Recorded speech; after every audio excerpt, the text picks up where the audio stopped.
Gwendlyn Di Corci is a pretty funny card, and also pretty strong for the time. So let's talk about it.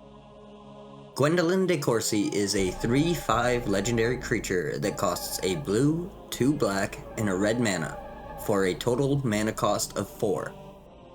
You can tap Gwendlyn and target player discards 1 card from his or her hand at random.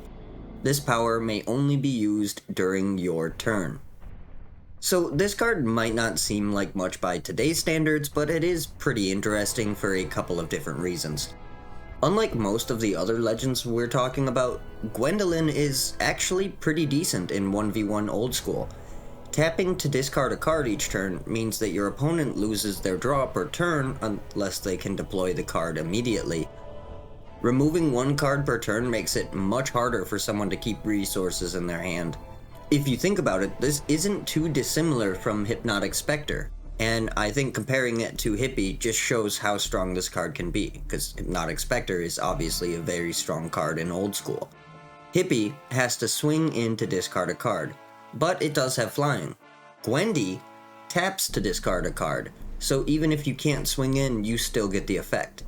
Hippie only costs 3 mana, but Gwendy is a 3/5, which brings up the other reason that this card is cracked.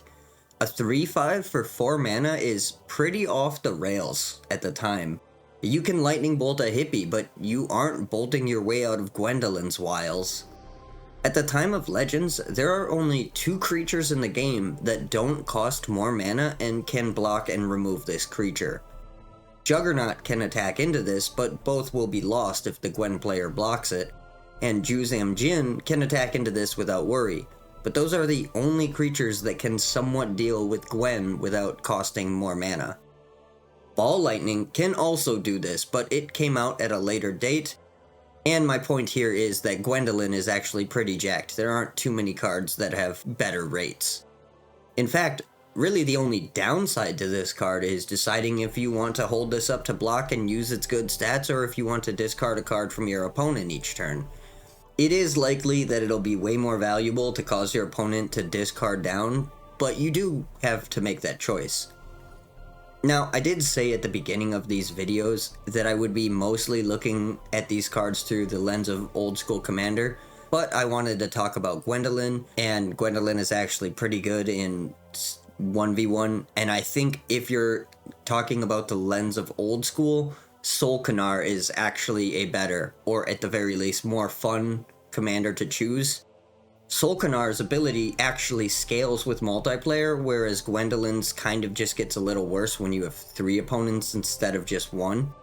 And Sol Kanar is a very interesting card, and it was actually really hard to decide which of these 2 I wanted to talk about, but I do like Gwendolyn a little bit more as a card, so I wanted to talk about it first. In Gwendolyn's defense, though, it is still a commander that is a better than average creature by a lot in probably the best color identity, or at least one of the best color identities. So I do think like Gwendolyn is fine and is probably a better choice than most legends in this set, but I do think that Sol Kanar would be more likely to be a fun commander and has more synergy things that you can actually do with it. It's actually kind of crazy because Grixis, black, red, and blue, got like the best legendaries in this entire set. They have the best Elder Dragon, and both Sol Kanar and Gwendolyn are like really good. So if you are going to play old as fuck commander and make everyone pick a commander first printed in Legends, Grixis is going to be a good choice. But I would probably go with Sol Kanar over Gwen. Unless you just find this card really neat. I happen to find Gwendolyn really neat. There isn't too much more to say about it, though. It's pretty hard to build around this in Commander. Like, I guess you could run all the discard cards, but that's not likely to be the best strategy in Commander, so it's probably best to just play good stuff if you're going to use this card. Interestingly, you can use Gwendolyn to, like, discard a card from your own hand if you wanted to do that, so I guess you could maybe make, like, the slowest and least consistent Reanimator or Dredge deck that's, like, not in green, if you wanted to, for some reason. But, yeah, I don't know. I think this is a fun and cool card.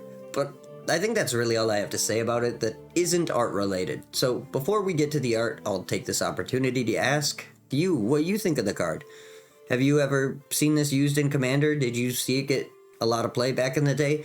This one wasn't reprinted in Chronicles, so I do bet that a lot of people rarely saw this once Legends had faded away. But I don't know for sure. That's why I'm asking you. Anyway, thanks for everyone who takes the time to share their experience, but with that, let's move on to the art. Gwendlyn Di Corci was illustrated by Julie Barrow, and the art is really cool. But before we get into the art, let's talk about the model, since this art was based off a very specific person. So there was a Seattle-based punk band called Sick and Wrong, and one of the members went by Mr. Wendy. Julie Barrow went to high school with Mr. Wendy, and both attended Cornish College, and Julie was apparently even in a punk band with Mr. Wendy at some point. Anyway, Mr. Wendy here was the model for Gwendlyn Di Corci, and I think that's pretty interesting.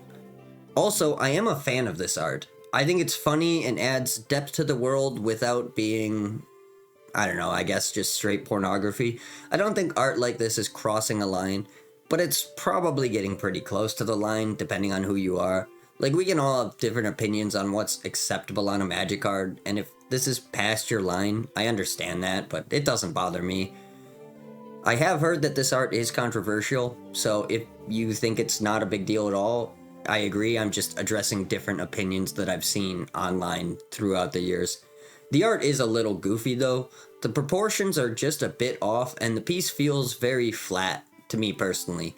I do like the art, it's just, it has some issues, and I think the whole concept of the card is just fucking hilarious. But that's really all I have to say on Gwendlyn. I like this card. I think it's pretty interesting. I also think it's a very strong card in old card pools, which I think is cool. I'd like to hear your thoughts in the comments below, as I've said, but otherwise, you can like the video if you liked it, you can subscribe if you give a shit, but either way, I hope you have a magical day. Thank you for watching.